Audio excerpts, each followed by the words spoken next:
যে মোৰ ল'ৰাটোক টাৰ্গেট কৰিছিলে, ডাঙৰ ল'ৰাটো জিদানক, কাশ্মীৰ অপশ্যন ইছলামক, এইটো নিঃসন্দেহে ক'ব পাৰি। ৰাতি তাতে আছিলে, তেওঁলোকে তাতে থাকে, মেক্সিমাম সময় তাত থাকে, ইয়াত জেগা নাই। বেছিকৈ গুৱাহাটীত থাকে, মানকাচৰ আহিলে ৰাঙাপানীতেই বেছি থাকে। যেতিয়া তেওঁলোকে বেক কৰি মানকাচৰ আহি আছিলে, ঠিক সেই সময়ত এই ঘটনাটো হৈছে। অৰ্থাৎ এইটো প্ৰি প্লেন হৈছে, অহাৰ সময়ত এটাক কৰিছে। তো প্ৰথম কথাটো এনেকুৱা যে মোৰ ল'ৰাটো জিদান বেলেগ গাড়ীত আছিলে, সেই গাড়ীখন যাব দিছে, বুজি পালোঁ আৰু। তাৰপিছত স্কৰপিঅ', জিদানৰ স্কৰপিঅ', নেক্সট সৰু ভাইটিটো আছিলে। তেতিয়া স্কৰপিঅ' যোৱাৰ লগে লগে মটৰচাইকেল এখন ওপৰৰ পৰা আহি চিধা গাড়ীৰ ওচৰত ষ্টপ কৰি দিলে, বেক কৰি আহি, তাকো বেক কৰি আহি। তাৰপিছত মোৰ ল'ৰাটোক কৈছে যে তহঁতি কি কৰিলি, এইটো তহঁতি এক্সিডেণ্ট হৈ যাব এনেকৈ আহিলে, তহঁতি ৰাস্তাটো চা। এইখিনিলৈকে কথা মই চবৰে পৰা শুনিছোঁ, প্ৰত্যেকে এটা কথাই কৈছে। তাৰপিছত লগে লগে 2-3জন ল'ৰা ধমকা ধমকি আৰম্ভ কৰি দিলে, এই এনেকৈ আৰম্ভ কৰিলে। কি হৈছে? তাৰপিছত ৰাইডৰ পৰা ইন দি মিন টাইম মোৰ ল'ৰাটো আহিল, ল'ৰাটো আগবাঢ়ি আছিলে। কি হৈছে কোৱাৰ লগে লগে সোঁফালৰ পৰা দোকান এখনৰ পৰা কি শামছুল নাম, খুব সম্ভৱ শামছুল, আহি পেলাই চিধা মোৰ ল'ৰাটোৰ মুখত ঘুচা মাৰিছে। তাৰপিছতেই অলপ পিছত চাহ দোকানৰ পৰা 4-5জন মানুহ আহি তাৰে ছাইডত কাপোৰৰ দোকান, তাৰ পৰা বাটাম, অৰ্থাৎ কাঠৰ বাটাম তাত থোৱা আছিলে, চিধা তাত আহি বাটামটো লৈ আন্দা ধন্দা মোৰ ল'ৰাটোৰ পিছফালৰ পৰা এটাক কৰিলে। কথাটো এনেকুৱা যে পিছফালৰ পৰা এটাক কৰিছে, তাৰ মানে ল'ৰাটোক ইণ্টেনশ্যনেলি মাৰিছে। গ্ৰিভিয়াছ ইঞ্জুৰি হৈছে, চবে দেখিছে কেনেকৈ মাৰিছে। যদি মাথাত লাগিলে হয়তো ডেথ হৈ গ'ল হয়, নিঃসন্দেহে ক'ব পাৰি। ওপৰৱালাই ৰক্ষা কৰিছে, যিয়ে নহওক। তাৰ পিছে মই গৈ পালোঁ। তাৰ আগতে ৰাজীৱ আৰু কেইজনমান নাজিৰ, তাত ডিউটি আছিলে নাজিৰৰ, খুব সম্ভৱ ইৰিগেশ্যনৰ ইহঁতে যেতিয়া আগবাঢ়ি গৈছে পিছত যে কি হ'ল আপোনালোকে ল'ৰাটোক কেনেকৈ কিয় মাৰি আছে, তাকো এটাক কৰিছে লগে লগে। তাৰপিছতে মই গৈ পালোঁ। মই গৈ পোৱাৰ লগে লগে আসামীবিলাক নাইকিয়া হৈ গ'ল, অচিও আহিল। তাৰপিছত অচিয়ে অলপ ইনকুৱাৰী কৰিলে, মই তাত থিয় হৈ থাকিলোঁ। মোৰ ল'ৰা দুটাৰ হাত ধৰিলোঁ, তহঁতি ক'তো যাব নালাগে। তাৰপিছত অচিয়ে ক'লে যে ল'ৰা দুজনক বা এইকেইজনক মেডিকেল কৰাব লাগে, পঠাই দিয়া ভাল। মই লগে লগে গাড়ী এখনৰ কথা কৈ ইহঁতক পঠাই দিলোঁ Mankachar. In the mean time তাৰে মানুহ আহি পেলাই কৈ আছে, এইটো আমাক নহয়, অচি আমি একেলগে আছোঁ, যে আসামী যিবিলাক মেইন কালপিট, ইয়াৰ পৰা 200 মিটাৰ দূৰত এখন প্ৰাইভেট স্কুল আছে, তাৰ ভিতৰত সোমাই পেলাই তালা মাৰি লুকুৱাই আছে। লগে লগে 200-300 মানুহ তাৰ পৰা গুচি গ'ল। স্থানীয় মানুহ আছিলে, আশে পাশে মানুহ আহিছিলে। তাৰ পৰা গৈ আসামীক তাৰ পৰা স্কুলৰ পৰা ধৰি আনিলে, মাৰপিটো কৰিছে, মই দেখিছোঁ অলপ। তাৰপিছত আনি পেলাই অচিৰ হাতত গোটাই দিছে। তাৰপিছত আমি গুচি আহিছোঁ। তো কথাটো এনেকুৱা যে মই শুনামতে যিজন মেইন কালপিট, সেই মানুহজনৰ ঘৰতেই তাৰ ভাইৰ ঘৰতেই, কি চামাত নেকি নাম, তাৰ ঘৰতেই এই MLA তাৰ আগৰ ৰাতি মিটিং কৰি আহিছে। তো ইয়াত কি বুজা যায়? আৰু ইতিমধ্যে মই শুনিছোঁ মহিষ ঘুমাতো MLA উত্তেজনামূলক কথা কৈছে, বৰবিলাতো গৈ পেলাই উত্তেজনামূলক কথা কৈছে।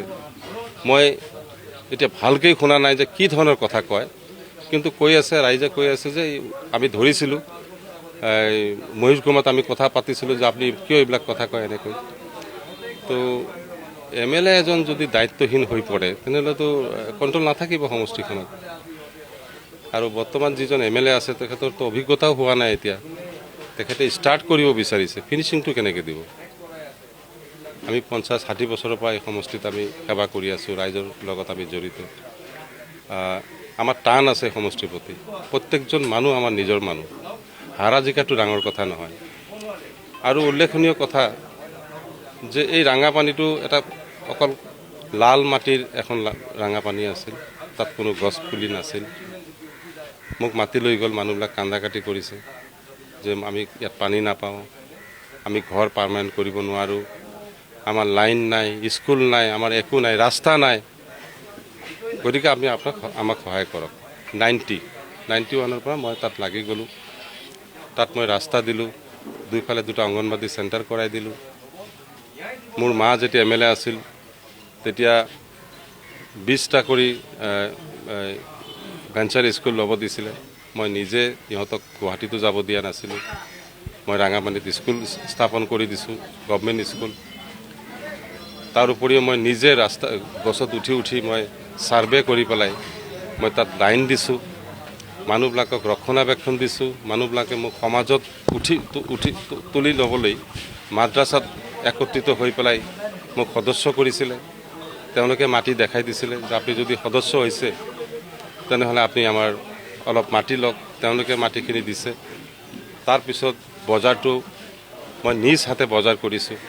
তাত বেৰাৰে এখন চাহ দোকান কৰি দিছিলোঁ, 50 টকা দি মই তামোলৰ দোকান কৰি দিছিলোঁ। তাৰপিছত যেতিয়া মানুহ নাহে, তাততো নাহিবই, তাত মানুহ অহা যোৱাৰ কোনো কথাই নাই। মই বাছ ষ্টপিছ কৰি দিছিলোঁ, মই ছেক্ৰেটাৰী আছিলোঁ বাছ সন্থাৰ। তেতিয়া মই বাছ ষ্টপিছ তাত কৰি দিছিলোঁ, কিজানি মানুহ তাত উঠা নমা কৰিলে দোকানখন চলিব। মই তেনেকৈ লাহে লাহে মানুহবিলাক সন্তুষ্ট হ'ল। মোনাবাৰীৰ IC আহি পেলাই উঠাই দিয়ে, জয়ফাৰৰ পৰা মানুহ আহে, অইডুবা এজাদাৰৰ নেতৃত্বত মানুহ আহি পেলাই তেওঁলোকক উঠাই দিয়ে। মই আকৌ যাওঁ। প্ৰায় 2 বছৰমান মই সংগ্ৰাম কৰিছিলোঁ যাতে মাৰ্কেটটো গঢ়ি উঠে।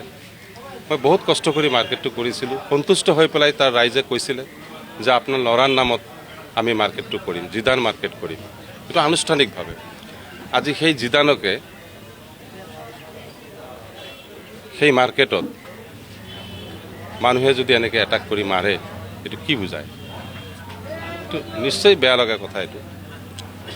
আৰু মই ভাবোঁ যে যিটো গ্ৰুপ, যিটো বংশ পাৰ্টিকুলাৰলি যিটো কৰিছে, এই বংশটো আৰু এই গ্ৰুপটো বহুত ইনচিডেণ্ট কৰিছে তাত। সেইখিনি জেগাত প্ৰায় 5-6 বছৰৰ পৰা অহা যোৱা কৰিব নোৱাৰি। মটৰচাইকেল ৰাস্তাৰ ওপৰতে থৈ দিয়ে, ছাইডত থৈ দিয়ে, আমি অহা যোৱা কৰোঁ।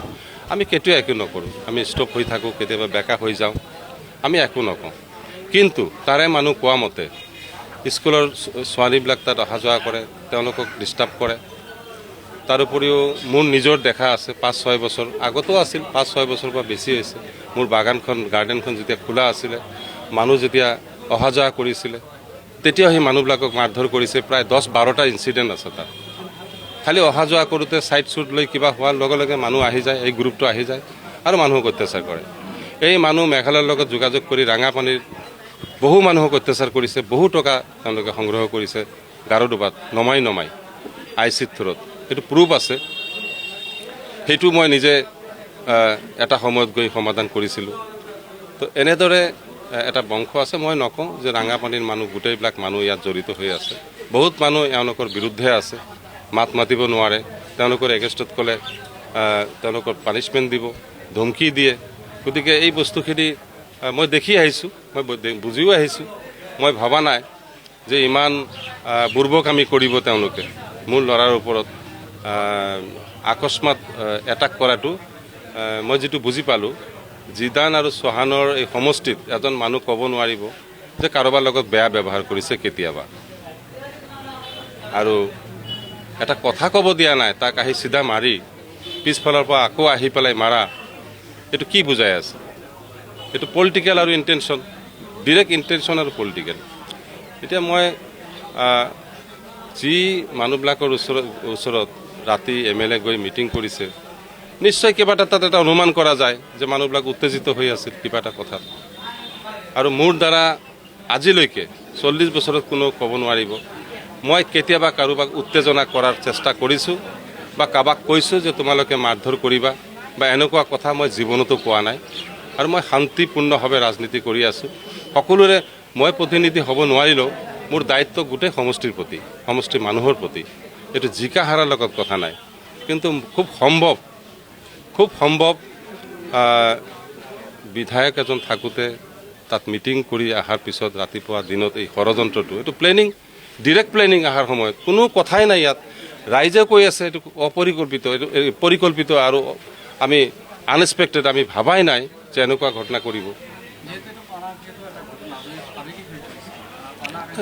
আৱেগিকৰ কথা নাই, এইটোতো মোৰ নিজৰ ল'ৰা এজনক যদি এনেকৈ মাৰে, আৰু মই নেতৃত্ব দিয়া এজন মানুহ, মোৰ দেউতাই ইয়াত বহুত বছৰ মন্ত্ৰী আছিল, জংঘল কাটি কাটি সমষ্টিখন সৃষ্টি কৰিছে, মোৰ মা আছিল, এনেকুৱা হালোৱা জালুৱা দুখীয়া মানুহ নাই যাক পাণ খোৱা নাই, সেৱা কৰা নাই। মোৰ মা সমষ্টিখন গঢ় দিয়াত আমি আজিও লাগি আছোঁ। আমি ডিষ্ট্ৰিক্ট কৰিলোঁ, আমি চাব ডিভিশ্যন কৰিলোঁ, আমি সমষ্টিখনৰ দায়িত্বত আমি প্ৰত্যক্ষভাৱে থাকি আমি সেৱা কৰি গৈ আছোঁ। ইয়াত যদি সেই মানুহবিলাকে যদি মোৰ ল'ৰা যেতিয়া বিচাৰিছিল যে আপোনালোকে আহক, আপোনালোকে সহায় কৰক, আপোনালোকে চাই আছে আমাক মাৰি আছে, তেতিয়া সেই মানুহবিলাক কি কৈছে ৰাঙাপানী, যি ৰাঙাপানীৰ কাৰণে মই কি কৰা নাই, কৈছে যে তুমিতো বাহিৰৰ পৰা আহা আৰু এওঁলোক আমাৰ বাৰীৰ মানুহ। এইটো কি ধৰণৰ কথা? গতিকে এতিয়া মই ভাবিছোঁ যে মই এজন নেতৃত্ব দিয়া মানুহ হিচাপে মোৰ অশান্তি সৃষ্টি কৰাটোতো প্ৰশ্ন নাই। মানুহ ইম'চনেল হৈছে। আজি 3 দিনৰ পৰা কিমান হাজাৰ হাজাৰ ফোন আহি আছে, খালি আমাক কওক, আপুনি খালি ইংগিত দিয়ক, আমি এইটো নেৰোঁ, আমি এই মেছেজত আমি নাথাকোঁ, বেলেগ মেছেজ এটা দিব লাগিব, নহ'লে আমাৰ ৰাজনীতি শেষ হৈ যাব। আমি যাৰ ওপৰত নিৰ্ভৰ কৰি আমি থাকোঁ, তাৰে ল'ৰাক যদি এনেকৈ মাৰে তেনেহ'লে আমাৰ কি হ'ব পাৰে? গতিকে এই কথাবিলাকত মই অলপ চিন্তিত, আৰু তেওঁলোকক মই যিমান পাৰি আছোঁ 100% বুজাই আছোঁ যে আমি আইনৰ আশ্ৰয় লৈছোঁ, এইটো মোৰ দ্বাৰা সম্ভৱ নহয়। মই যদি কিবা এটা কওঁ তেনেহ'লে গোটেই সমষ্টিত 1 ঘণ্টাৰ ভিতৰত প্ৰায় 40-50 হাজাৰ মানুহ ওলাই আহিব, মই জানো ভালকৈ। আৰু তেওঁলোকৰ উৰাণী ভোট, এইটো উৰি অহা ভোট। তেওঁলোকে MLA হোৱাৰ পিছতো ক'ৰবাত গ'লে তাতো মানুহ নাই, আৰু মই MLA হোৱা নাই, তথাপি মই ক'ৰবাত গ'লে 100-200 মানুহ লগে লগে আহি যায়। গতিকে আমি যদি আহ্বান কৰোঁ কিবা এটা, 40-50 কিয় 60 হাজাৰো হ'ব পাৰে, আজিৰ দিনত 70 হাজাৰো হ'ব পাৰে। প্ৰত্যেকজন চেণ্টিমেণ্ট হৈ আছে এতিয়া।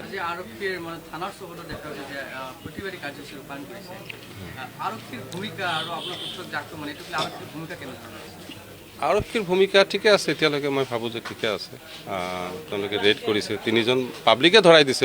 এতিয়াও তেওঁলোকে নিজে ধৰিব পৰা নাই। 3জন লুকাই আছিল, পলাই আছিল ইনচিডেণ্ট কৰাৰ পিছত, ঘটনাটো কৰাৰ পিছত। মেইন কালপ্ৰিটবিলাক তেওঁলোককতো পাব্লিকে ধৰাই দিছে, আৰু 10জন আছে। আৰু মই ভাবোঁ যে ইয়াৰ অন্তৰালত কি আছে, ষড়যন্ত্ৰ কোনে কৰিছে, এইটো দায়িত্ব পুলিচৰ, তাকো ধৰিব লাগিব। যদি নধৰে তেওঁলোকে আকৌ কৰিব পাৰে, আৰু আমিতো বহি থাকিব নোৱাৰিম। আমি কেনেকৈ বহি থাকিম? আমাৰ মানুহ মাৰি থাকিব, ষড়যন্ত্ৰ কৰি থাকিব। আজি মোৰ ল'ৰাক মাৰিছে, তো সাধাৰণ মানুহ কিয় নামাৰিব? আৰু এইটো কথা হ'ল নেকি? এইটো গণতন্ত্ৰ হ'ল নেকি? তেওঁলোকে কি ভাবিছে? তেওঁলোকে ষ্টাৰ্ট কৰাটো তেওঁলোকে ষ্টাৰ্ট কৰিছে, কিন্তু ফিনিচিংটো দিব পাৰিব নেকি তেওঁলোকে? আমি যদি ফিনিচিং দিওঁ কি হ'ব? এইটো আমি যদি ফিনিচিং দিব যাওঁ তেতিয়া কি হ'ব? গতিকে এইটো আইনৰ ওপৰত আমি এৰি দিছোঁ। আইনৰ ওপৰত আমাৰ ভৰসা আছে। মুখ্যমন্ত্ৰীলৈ 6 তাৰিখে হয়তো মুখ্যমন্ত্ৰী জানিব, ফিজিকেলি গৈ পেলাই কথা হ'ব। তাৰ উপৰিও DGPৰ ওচৰত যাব। In the mean time Jayanta Malla ডাঙৰীয়া তেখেতে বহুত জেগাত ফোন কৰিছে, আমাৰ অতুল বৰা ডাঙৰীয়া বহুত জেগাত ফোন কৰিছে, ইয়াৰ বিচাৰ বিচাৰিছে, ইয়াৰ ইমিডিয়েট তৎপৰতা বিচাৰিছে, একশ্যন ল'ব দিছে। যদি তেওঁলোকে একশ্যন ল'ব ঢিলা কৰে, একশ্যন ঠিকে লৈ আছে বা কাম কৰি আছে। যদি কোনো ধৰণৰ আমি দেখা পাওঁ ত্ৰুটিপূৰ্ণ কোনো পদক্ষেপ বা লেহেম গতিত গৈ আছে, তেনেহ'লে আমি আমাৰ চেষ্টা কৰিম আমি যাতে এই ক্ষেত্ৰত আমি যাতে কোনো ধৰণৰ অনীহা যদি কোনোবাই কৰে তেনেহ'লে আমি এইটোতো নামানো নহয়। আমি কেনেকৈ মানিম? আমি আইনৰ আশ্ৰয় লৈছোঁ, গণতান্ত্ৰিক পদ্ধতিতে আমি আগুৱাই যাম। আৰু ইয়াৰ এটা ভাল ফিনিচিং হ'ব লাগিব, মেছেজ হ'ব লাগিব যে যিসকলে জাভেদ ইছলামৰ ল'ৰাক এনেকৈ এটাক কৰিছে তাৰ পৰিণতি এনেকুৱাই হৈছে। গতিকে এই মেছেজটো গ'লে পৰৱৰ্তী সময়ত ভাল হ'ব আৰু পৰিৱেশ ভাল হ'ব। আৰু আপোনালোকৰ পৰা সহায় আৰু সহযোগিতা আমি বিচাৰিছোঁ এইটো সময়ত। ধন্যবাদ।